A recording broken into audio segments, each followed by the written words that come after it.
Good morning, everybody, and welcome to this webinar on UAE invoicing. Hope you all are having a great day today. My name is Arnab, and I am the implementation partner at Lenovo Soft. We all are aware that UAE is going to introduce the e-invoicing by the end of this year. So, as businesses, we need to start preparing for the compliance. The agenda of today's webinar is threefold. One, to understand the regulatory requirements from the e-invoicing perspective. Second, what are the various business impacts and challenges businesses may face going forward? And third, how we can start preparing for the compliance proactively, right? So, before going into this webinar, let me first introduce you about Lenovosoft and Bakery for the benefit of people who are not aware of our company. Good morning again, everybody. So I was introducing what so Lenovosoft was established in 2011 and is a technology company. We have various products in the technology space. One of the product is e-invoicing, which we are going to speak about today. Is in the tax domain space, and we already have 100 plus customers in KSA and in Malaysia using this one. One of the key features is that it's already certified by Open Peppol membership network, which is one of the key requirement in UAE to become a access point service provider. To bring in both the technology expertise and the domain expertise, we have collaborated with Baker Tilly, who are our knowledge partner in the e-invoicing domain. So all the regulatory and the domain expertise comes from Baker Tilly. So Baker Tilly, you all are aware that it's a well-established consulting and advisory firm, and it has more than 45 years old company in UAE and more than 40 plus locations. It's already there. So as a regional head is Mr. Anil Bahel, who is heading the indirect taxes at Baker Tilly. So I would like to hand over to Mr. Anil to take it further. And he is the key speaker today. He will introduce other speakers as well.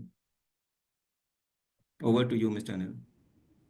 Thank you so much, Arnab. I think let us wait for Sagar again to try and present the screen. Just give me a second. Yeah. So Arnab has already explained what Lenovosoft is, and this is what we are. We are a JFC group, which is the Just and Fair Consulting Group, and we are part of Baker Tilly, which is the global top 10 accounting firms. And this is the bouquet of the variety of services that we offer to our esteemed clients, not only in UAE, but in the entire GCC region. So coming back to electronic invoicing, basically, FTA, which is the Federal Tax Anil, sorry Authority. to interrupt you. You can go back to the PPT mode and from there, because we are still seeing the first slide only. Oh, So don't run it in that one. Yeah, correct. Now it's fine. is it okay now? Yeah. Yes. Okay.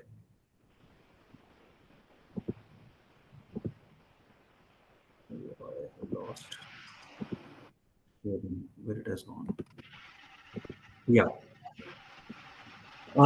In terms of the e-invoicing timeline in UAE, so there are basically three stages. First stage, which was the accreditation of the service providers. The accreditation, FTA has published the FAQs and the requirements for the service providers to get accredited by FTA. It was dated on 3rd of March, but it came in public domain yesterday only. So this stage one is already complete. The second stage is the e-invoicing regulations. As you know, that Article 59 that deals with the invoicing requirements in the UAE VAT law. Now, the e-invoicing regulations are going to be sitting on the top of it. The enabling provisions have already been made in the law and the regulations.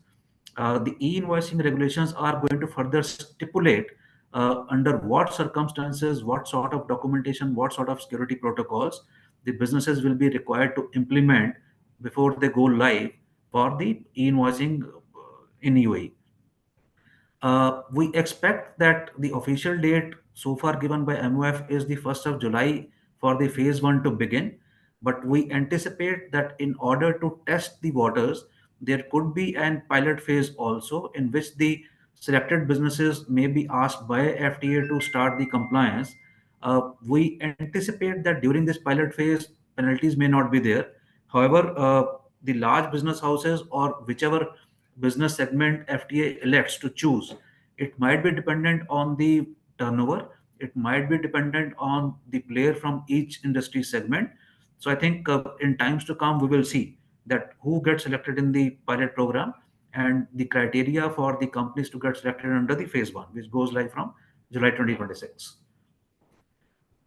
E-invoicing in UAE is surprisingly applicable to all businesses, whether they are registered for VAT or not. Invariably, in the other countries where we have seen, mostly the requirement is given for the VAT registered taxpayers only to make these compliances. However, in UAE, the situation is unique. Even if you are not registered for VAT, but you are supposed to comply with the invoicing requirements if you are conducting any business in UAE. The electronic invoicing in the first phase is applicable only to B2B and B2G transactions. The B2C transactions are out of the purview as of now, but you never know, in future they might include that also.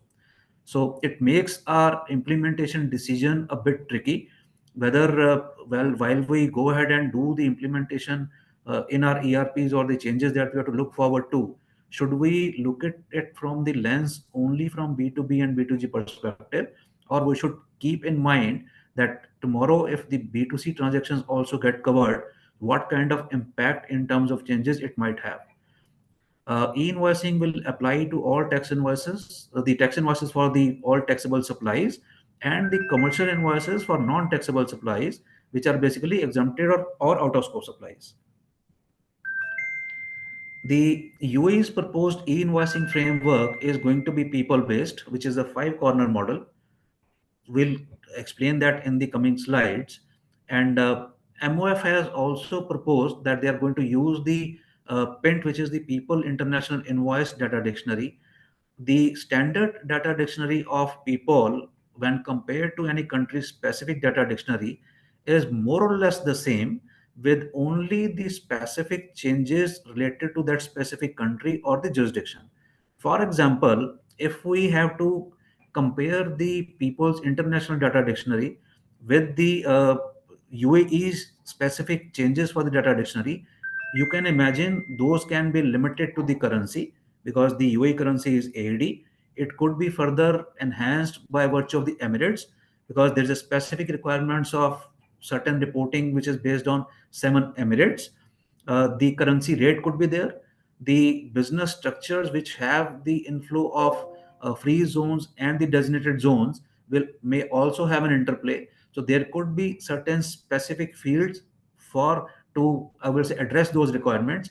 There are different licensing authorities, so there could be different fields, different tables, different references for the local regulatory authorities also, if their details are also required to be captured. But more or less when it comes to the transactions, at transaction level we do not see that the People's International Data Dictionary is going to be anything different for UAE.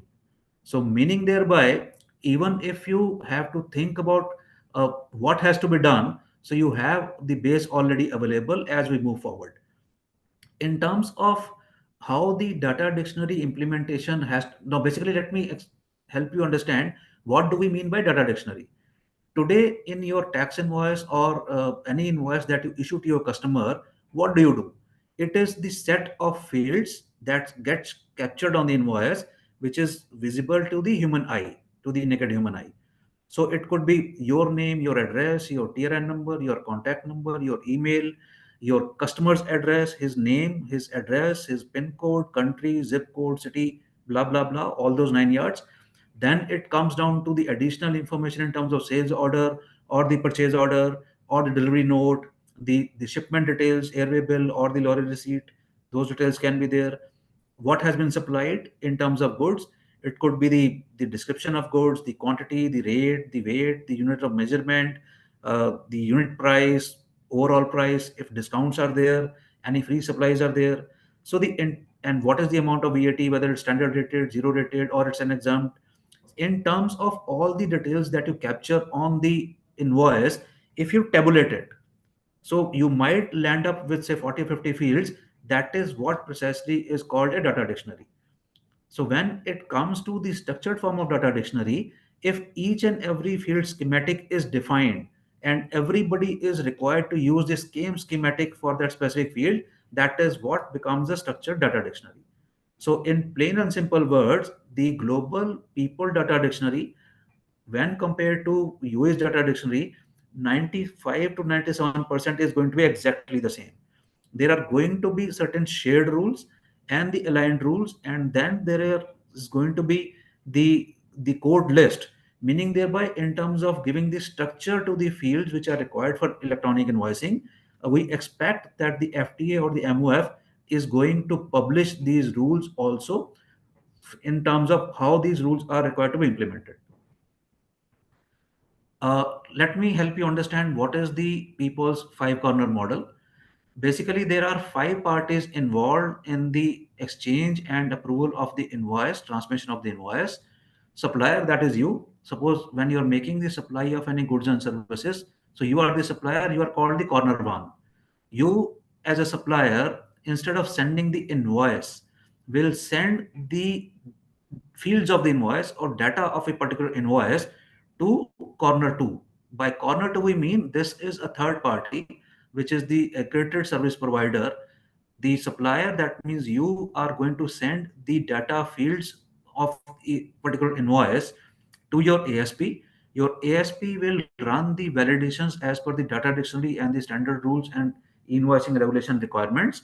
If the data fields meet all those requirements, he is going to either convert that into XML and then transmit the XML file of that particular invoice to the ASP of your buyer. So, meaning thereby, the invoice will not directly go to your buyer, rather, your service provider intermediary is going to forward the copy of the invoice, the data fields of the invoice in the XML format to the service provider of your buyer. The service provider of the buyer will again run the validation, which more or less is going to be same. However, in the coming slides, we will explain to you that there are chances there of any sort of differences that may arise in terms of the interpretation. And once the validation is through, then the ASP of your buyer, of your customer, will send the copy of the invoice in the electronic form in the agreed format to your ultimate buyer. So the direct ship sending transmission of the electronic invoice from you to your buyer will not be there in the game now. There is going to be the involvement of two intermediaries. One is your service provider and another service provider of the your customer. Now, what is the role of FTA in this? While the XML file is being processed by your ASP, he is going to create a text data document. FTA and MOF is only interested in knowing what the text details are. So that text data document is going to be sent by your ASP to FTA on your behalf. Similarly, the buyer's ASP will also send the text data document to FTA.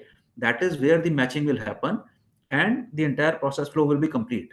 Now, the question comes up, how do we know that validation is correct and the invoice is a proper invoice and there are no objections to it?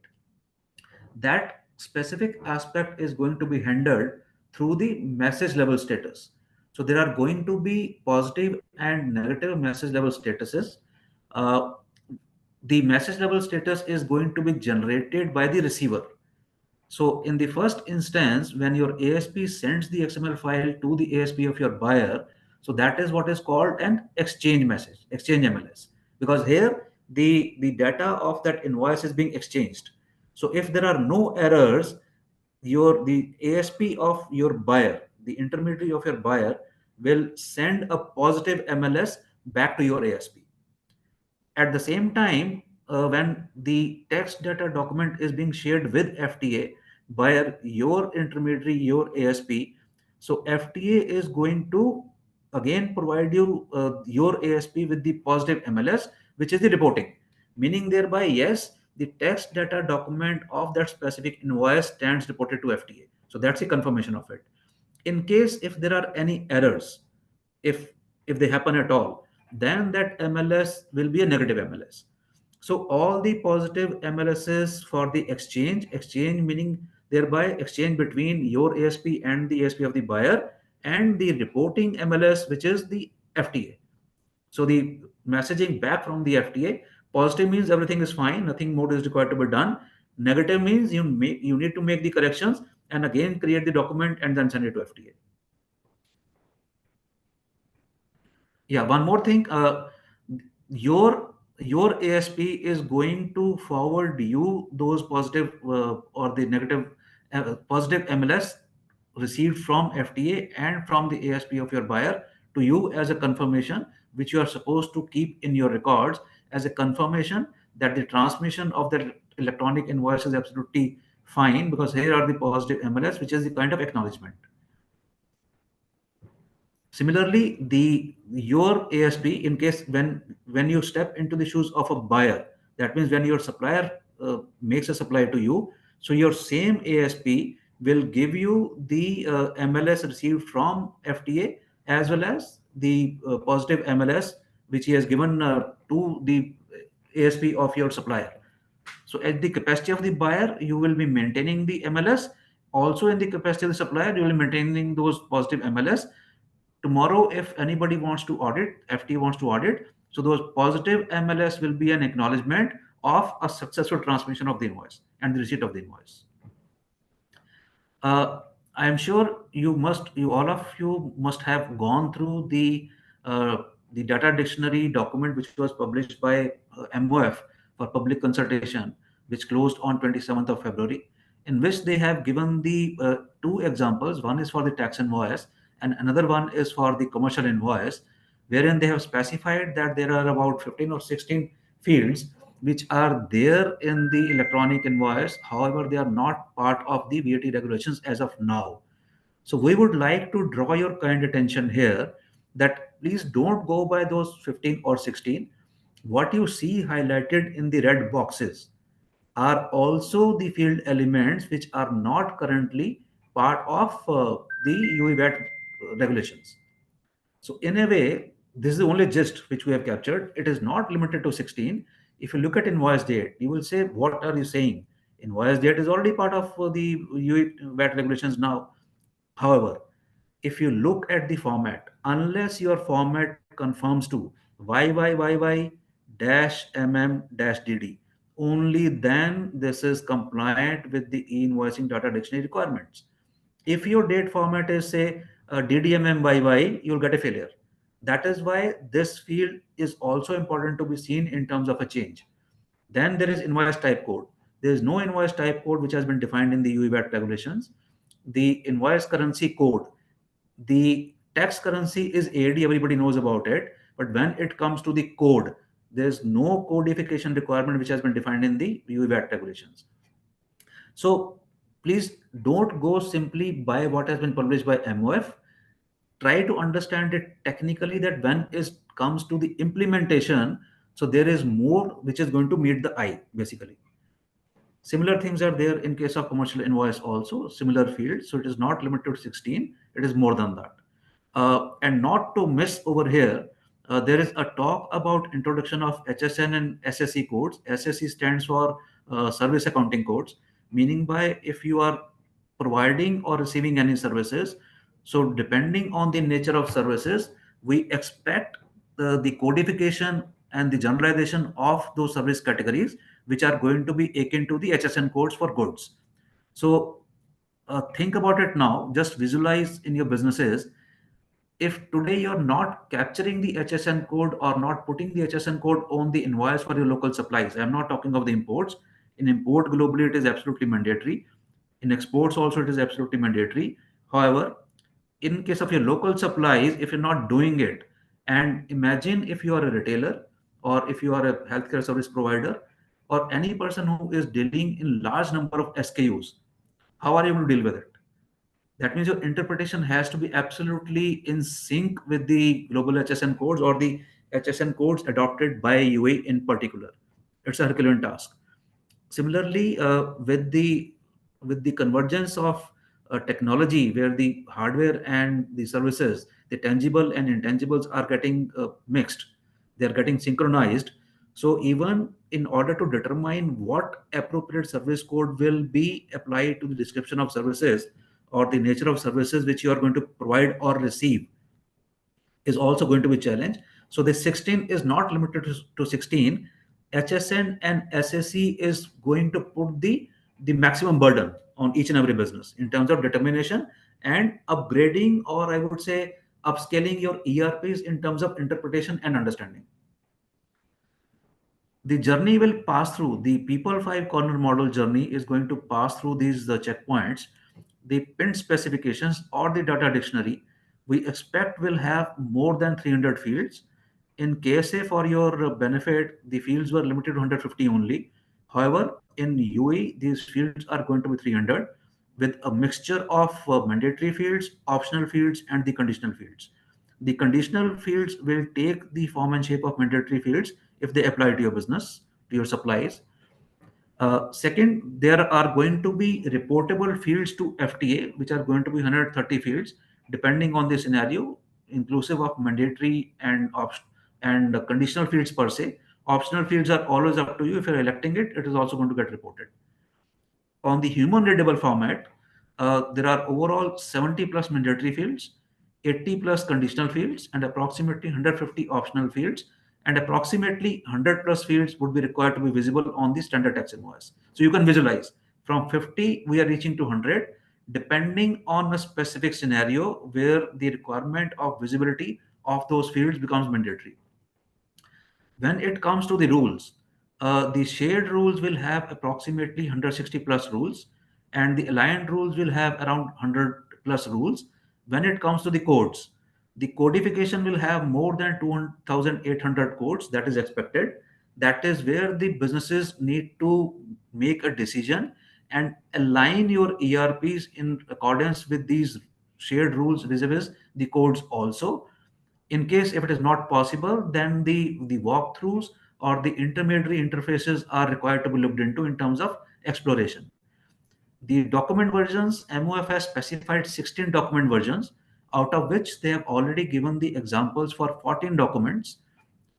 Here is the list of these 14 documents in which they have specified only the mandatory fields which are required to be there in the public consultation document. So if you can refer back to the examples given by me earlier, so those are not going to be the 16 fields or 50 fields only on a particular tax invoice. In reality, depending on the scenario of a specific supply, they are going to be much and more than that. The self-billing and self-billing invoice and the self-billing credit note examples have not been shared by MOF so far. I think it's waiting in the game. And recently, if you would have gone through the public clarification on the ER amendments, which came into picture, which became effective from 15th of November, uh, FTA has opined or clarified that in case of import of services, also self-billing is required. So I hope that this could be one of the reasons that they did not put it up unless they came out with the public clarification.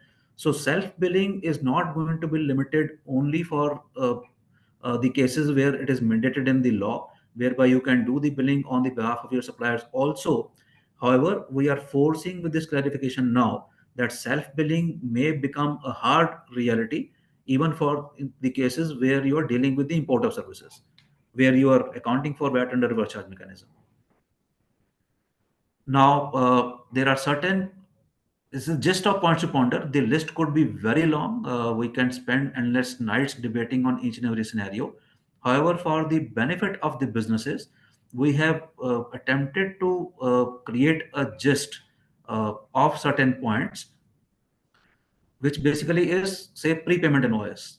So what do you mean by prepayment invoice? Today, what happens is when you receive the advance for any goods and services, you are required to issue a tax invoice, right? In electronic invoicing, you will end up issuing a tax invoice only. However, that is going to be called a prepayment invoice. Now, the challenge comes up if the data dictionary requirements are there that you have to give the details of line item level. If you are a business who is engaged in making mixed supplies, that you supply goods and you provide services also, and you have a rolling advance from your customers. Now the challenge is the moment you receive an advance, how are you going to generate a prepayment invoice? That is why it becomes a point to ponder. Suppose your mix supply, which has the line item levels of standard rated, zero rated, exempted, or some portion may be out of scope also, and it also involves supply of goods and services. Now, can you visualize on the amount of 100,000 AED? Does every business today has the wherewithal, or do you actually bother in terms of exactly tying up the amount of advance at the line item level? So if that requirement becomes a reality, you can visualize today what is it that is going to cause you the pain and the trouble in terms of going back, looking at your business processes, re-engineering it, or otherwise going back to FT and seeking some clarifications. This is a hard reality. Second is the phased rollout. In the phased rollout, now suppose if in the first phase there are only 500 businesses which get covered, and other hundred and thousands of businesses are not covered.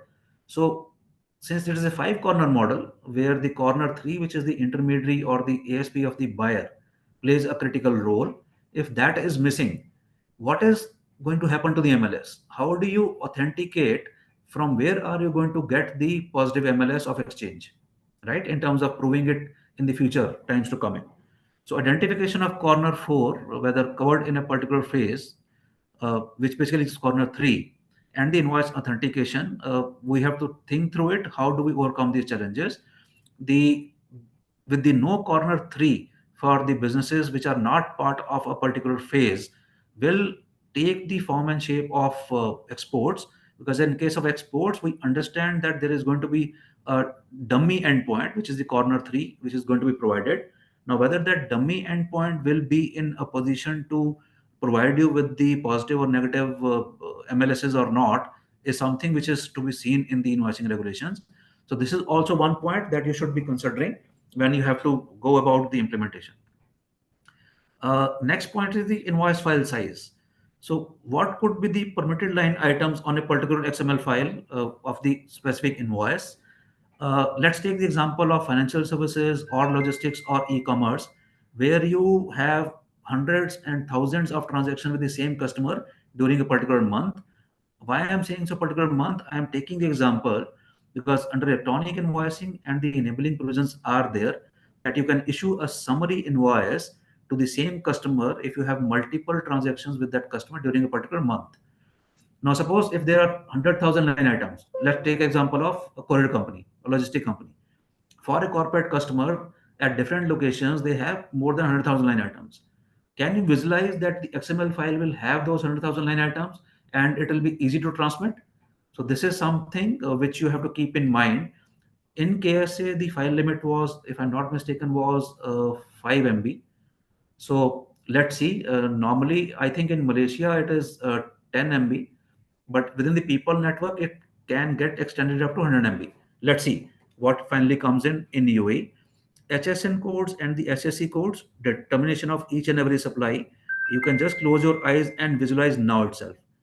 Typically, if you take like Nitin is here, I think I'll invite him also for his I would say valuable opinion and views on this entire journey. uh, if you're dealing with thousands of SKUs, how are you going to marry the HSN codes for all those SKUs? And God forbid, this is all open to interpretation. Your interpretation about a particular SKU for the HSN code or SSC code will be different as compared to your buyer. Quite natural. Today, also in real life, when we talk in terms of imports, the HSN code given by your supplier globally depends on their local HSN code classifications. When it lands up over here, there are instances where the HSN code changes because of the local definition in the HSN codes adopted by a specific country. So, if it is not aligned between buyer and seller, and if HSN codes become a mandatory field, believe me, you are always going to get a negative MLS. That means that invoice can never be approved unless both the parties resolve between themselves.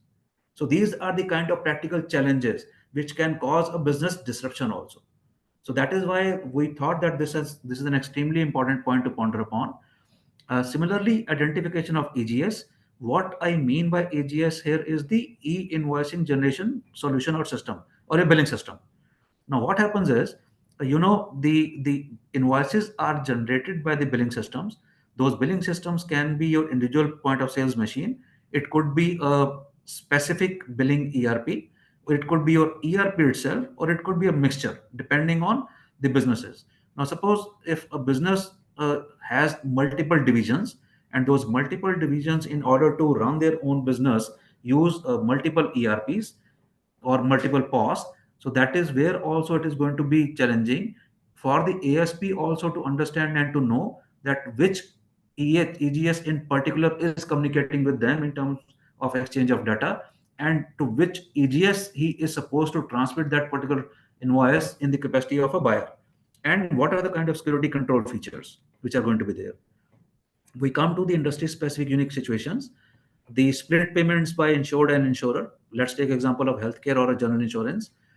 As a patient, you go to a hospital, god forbid, you end up paying a small amount of 99 AD. If your overall treatment expense is say 10,000 dirhams, then the remaining amount is to be paid by the insurance company. In practice, if there are two invoices being raised, it brings in the element of B2B and B2C, and the top of it, the biggest question is who's your customer. When it comes to electronic invoicing, are you supposed to issue the invoice of 10,000 to your customer, which is the actual patient, and the say 99,999 is supposed to only to be paid by the insurance company without requiring you to issue a B2 invoice to them. Similarly, you take the example of insurance claims.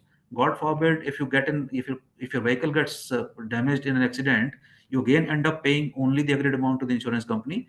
Remaining amount is paid by the insurance company to the repairer. If you are a repair shop, who is your customer? On whom are you going to raise the invoice? Are you going to raise the invoice for the full amount on your customer whose car is there with you for repair, or you're going to split it? If you split it, again there's an element of B2B and B2C. So B2B is an electronic invoice, and B2C is a normal invoice. So these are the points which you have to ponder in your business. It's only an example. Similarly, suppose if the insurance company itself has contracted with the workshop or with the hospital to provide the treatment to their patients, in the insurance sector, invariably the claim settlements takes a very long period, even more than a year. At the end of the year, the final discounts and the claim settlements are agreed upon. Now, if you have to link it back to the each and every electronic invoice which has been issued, God bless you. Nobody does it today, for sure. We have seen that happening in multiple countries. Here also nobody is doing it. But with the electronic invoicing, if this has to be done, please think through how practically it is going to be possible. Again, the same example of multiple transactions daily by the banks, logistic companies, and e-commerce companies. There are going to be element of mixed supplies and the large volumes. How to cater to it? Same example of multiple ERPs, billing systems, and purchase systems. Now, because in the capacity of the buyer also, you're supposed to get the electronic invoice. How do you imbibe the information contained in the XML file back to your ERP when you create a receipt or create a payable in the AP particularly? There are classical cases whereby a lot of companies ask their vendors to upload the invoices on the vendor portal or the advance shipment notices. Now, under this five corner model, whereby your ASP is supposed to transmit the copy of the invoice to you as a buyer, what are the kind of present arrangements which you have to see? Are you going to transmit the same XML copy of the invoice on your customer's portal? So that is also something which has to be commercially, legally, and technically looked into. The feasibility has to be looked into. Next example is the bill of quantity split in the contract. If you have gone through the recent public clarification, they have very clearly specified that in case if the value and the BOQ of the supplies is available in the contract, then the line item wise detail has to be captured. Now, take the example. Suppose you are into a turnkey contract whereby the payment and the billing is on milestone basis. Today, invariably, if you see your invoice carries only one line that supplies in accordance to the milestone number 3 of the contract dated blah blah blah blah. This much is the amount, this much was the VAT. Now, under electronic invoicing, you may be required to go down to the level of item wise split. Now, God bless you. In case, put yourself into the shoes of the buyer now. If your PO only specifies that specific turnkey contract or that specific milestone, But what you get the invoice in those hundreds and thousands of line items, how are you going to map it in your system? Do you have the capability when you raise a PO in terms of breaking it up according to BOQ? Again, that is what I'm calling a reverse mapping. So these are the practical issues which the businesses have to look into while they have to comply with the e-invoicing requirements. Second biggest question is, since now all businesses are required to comply, whether this is going to be applied on the non-resident taxpayers also, whether they are covered and how are they going to comply. So I think at this stage, I will invite Nitin's views on this. That since Nitin represents industry, he is a dear friend and he's a director of tax with Majid Al Futain, Carrefour basically. Nitin, I think over to you. Thank you so much, Anilji. And quite an interesting and engaging conversation so far. I mean, with the legislation that we are waiting, all of us are waiting for on the invoicing. I think all the points that you have raised are genuine questions in the minds of business and consultants and everyone who is supposed to engage with this system going forward. And we are hoping that with the legislation when it comes out, will have ample clarity around majority of these issues, if not all.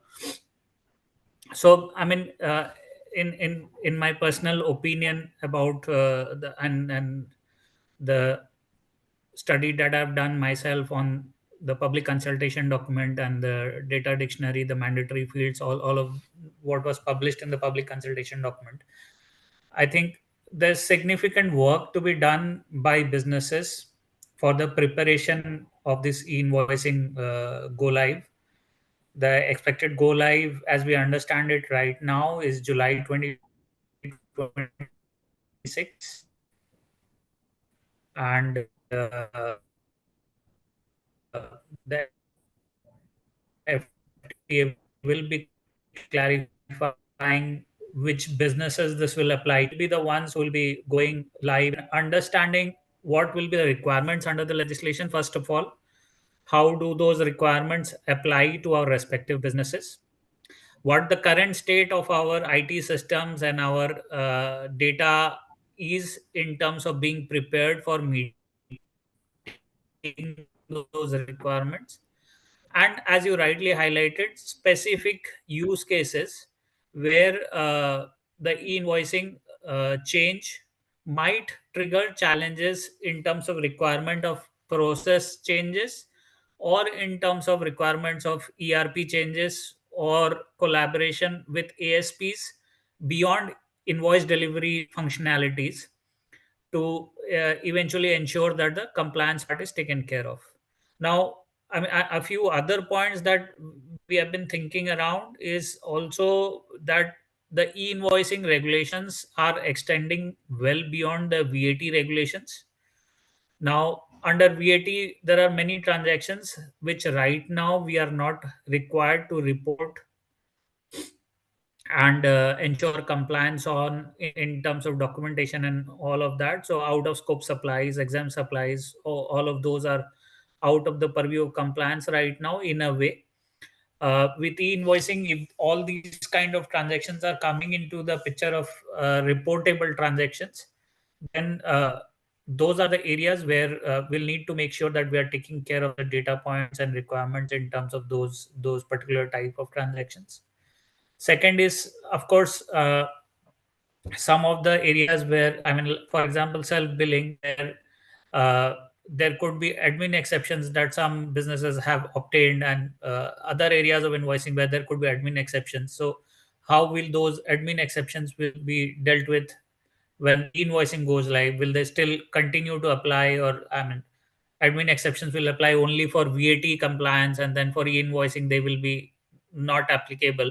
So that is yet to be seen. As rightly highlighted by you, one of the key challenges for multi-product, multi-SKU industries will be assigning and reconciling the HSN and the SSE codes.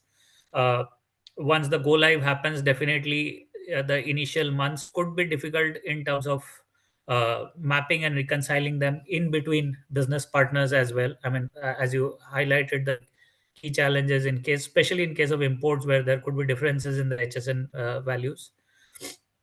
Uh, Another area again on self billing, the public clarification says that simplified invoices are not allowed in case of self billing. Would that mean that as businesses we would have to replicate the copies of invoices that are coming from our vendors in our own systems?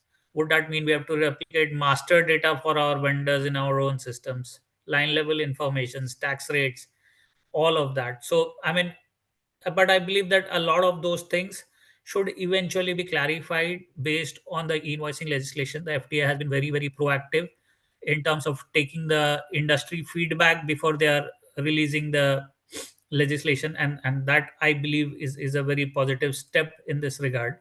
So we are expecting that once we have the legislation, it should be fairly tackling all those major operational issues. Yes.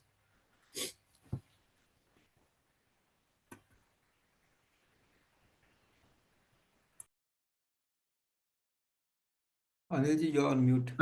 You are on mute. Yeah, thank you, Nathan. Thank you so much for your valuable inputs. I think I'll take you back to the journey which is remaining now. So this is a slight comparison of the e-invoicing between KSA and Malaysia. The KSA model is a mixture of corner 3 and corner 4 model, and where the corner 2 is optional, and corner 3 buyer ASP is not in KSA. In Malaysia, it's a 4 corner model, or rather I would say it's again a mixture of 3 and 4 corner model. In Malaysia, the taxpayers are in a position to download the data from the LSDN, which is the Malaysian authorities directly, instead of involving ASP in between. UA is going to be a 5 corner model. The KSA applies to B2B, B2G, and B2C. Same thing in Malaysia. However, initially UA is going to be B2B and B2G only. The supply model is clearance model and KSA, clearance and reporting both. The Malaysia has the continuous supply model, and UAE has the decentralized continuous transaction control and exchange, which basically means there is no clearance that is required from FTA in terms of the invoice approval, that unless FTA clears it, you can't issue the invoice. That is not there. The format in KSA is XML, and on the human readability, it is going to be PDF A3. In Malaysia, it is standardized XML, which is extensible markup language format. In UAE, it is going to be the PINT-AE XML format only, though it talks it in terms of the human readable format. We are yet to see how that human readable format is going to be defined, whether it is going to be PDF A3 or something different. The taxes in KSA is VAT that are covered under the ambit of electronic invoicing. And in Malaysia, it is the SST, and in case of UAE, it is the VAT. Now, the most critical and the most important and the pertinent question. This basically is why, what, how, and when. These are the critical questions which we have to face in every step in our life. Typically, when we talk in terms of our professional life, they become extremely important. So all of us know that we have to comply with the invoicing requirements. Now, the question that you answer is why? Why do you need to comply? Is it only compliance requirement? I think after going through the past points or the deliberation so far, it is not only a compliance requirement, it can be a business disruption also. So the moment you start listing down all the why you have to comply with this, anyways, it's a compliance requirement, you have to do it. Then it comes what? In terms of once you've got the answers for your why, the second is what has to be done. So to answer my why, what is the what? We have to think through it. In terms of what, we are presenting something over here. In terms of preparing your business for e-invoicing compliance, in our experience in Malaysia and in KSA, having helped dozens and multiples of clients on e-invoicing compliance, first of all, undertake an awareness session. This webinar is, I would say, mini capsule of an awareness session. By awareness session, which basically means that you get a bespoke awareness session done by the e-invoicing experts, take their views. In the interactive section, you are able to actually discuss your business scenarios also, gain the input, gain the experience, and use it as a step in your journey. Second is understand expectations. Once you get into these deliberations, you are aware of what all requirements are there. Then understand the expectations in terms of what are the kind of changes which ultimately you are able to visualize before putting into action. Third most important decision based on your understanding, whether to go fully in-house or go through an advisor or go hybrid. That some work you do by yourself and some work you ask the expert to do. So this is the first part which falls in the bucket of planning. Second is the assessment. Once you have understood it, you have taken a decision that uh, in terms of planning that how you want to proceed. Second is study your current systems. I would say not only systems, your business processes. That's the most important and the most critical part based on our experience. Why I'm saying so, because I myself carry more than 25 years of industry experience, whereby I have been an in-house tax head. So that is why I understand this pain, because I have also gone through many transformation in the field of taxation when the changes took place by the government. Second step becomes, once the understanding has been done, second step becomes the gap analysis. Why I say gap analysis at this particular stage or time is, as I explained earlier, if 95 to 97% data dictionary is going to be the people international data dictionary, nothing on this earth is stopping you to start the journey of doing the gap analysis. After reviewing your current systems and the business processes, at least you will be absolutely sure that given the kind of time which is going to be spent in this transformational journey, which is I would say a couple of months for sure in terms of alignment with the businesses. Get in touch with FTA. FTA has got the industry working groups. Try to get included in that so that you are able to express your views, your concerns to FTA directly. Once all that has been done, gaps have been identified. Then the next stage is design and develop, whereby you do the gap fulfillment, understand that how those gaps can be fulfilled, what is going to be design in terms of fulfilling those gaps, development, whether in-house, outsource, hybrid, how those the development in terms of ERPs or the interface or intermediary is going to be done, and how the system integration will take place with your ASP in particular. Once all that has been done, next stage is testing, which is the integration testing, because integration is going to happen between you and your ASP for purchase and sale both. Onboarding to simulation, if the QA environment is provided by FTA within the people, or the ASP is in a position to provide you QA environment, do the QA testing in that simulation environment, get all the results green. Once the user acceptance testing has been done, the moment you are permitted by FTA, interestingly, if you go to the MOF FAQs, they are saying, since FTA is not involved anywhere in this entire aspect in terms of approval of the invoice, if you are ready, you can go live anytime. That is what the FAQ says. However, as a business, even if you are interested in waiting until the FTA puts you in a particular phase, once you are ready, you are there to go live.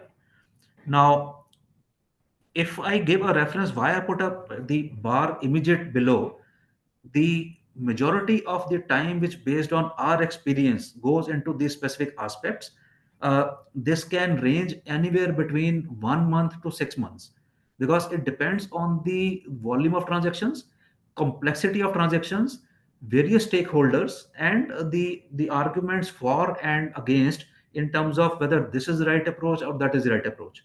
And typically, when it comes to the large companies who are into multiple divisional businesses, and in particular, if you're part of the VAT group where you're going to use only one TRN, however, all the group entities have to separately get into invoicing regime. They have to have the ASP.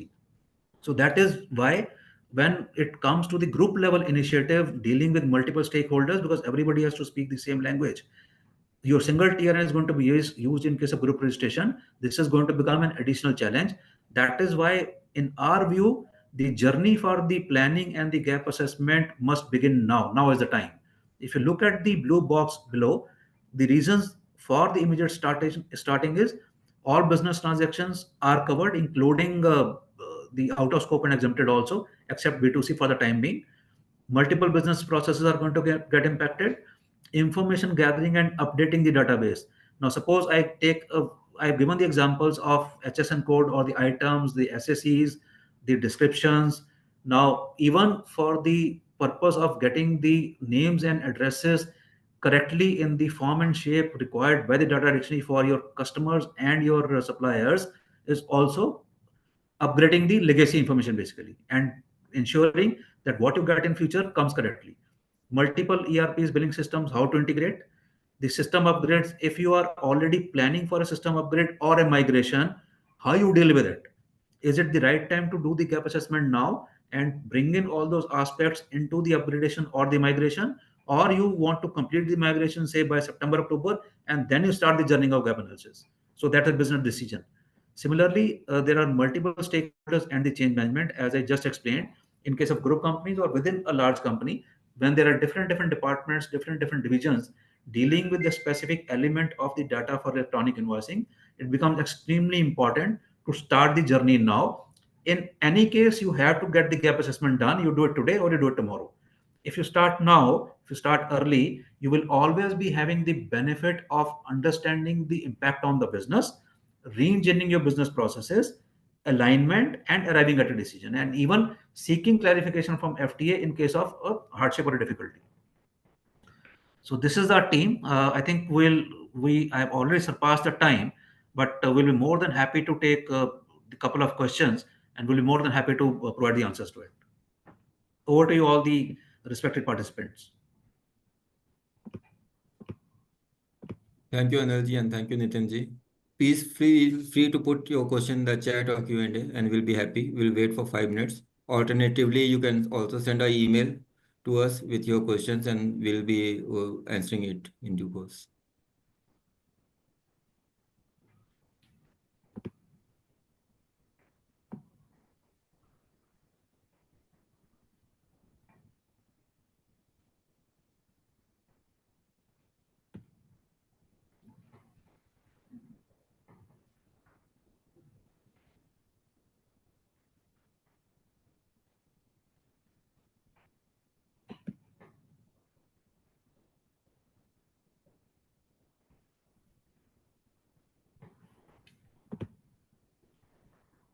Is it possible to get an presentation on email? Yes, Anilji, I think we can share the presentation to all the Yes, sir. We'll participants, share right? it with all Yeah, the participants. yeah, we'll share it.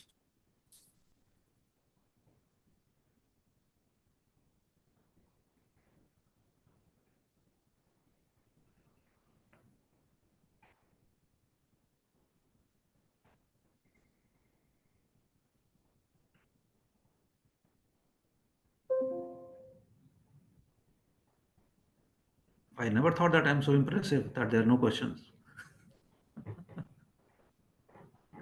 All right. I think, thank you everybody once and all, and have a nice day. So please feel free to drop us an email if you have any questions, and we'll be happy to answer. If you want to have a separate call also, please feel free to let us know. So, as I also hinted that the awareness sessions in terms of planning are important. So, please feel free to reach out to us. We will be more than glad to do a complimentary awareness session for you, your colleagues, and your C-suite and your management, whereby we can take you through in further and more in-depth details in terms of how the invoicing can be impacting your businesses. So, please feel free to reach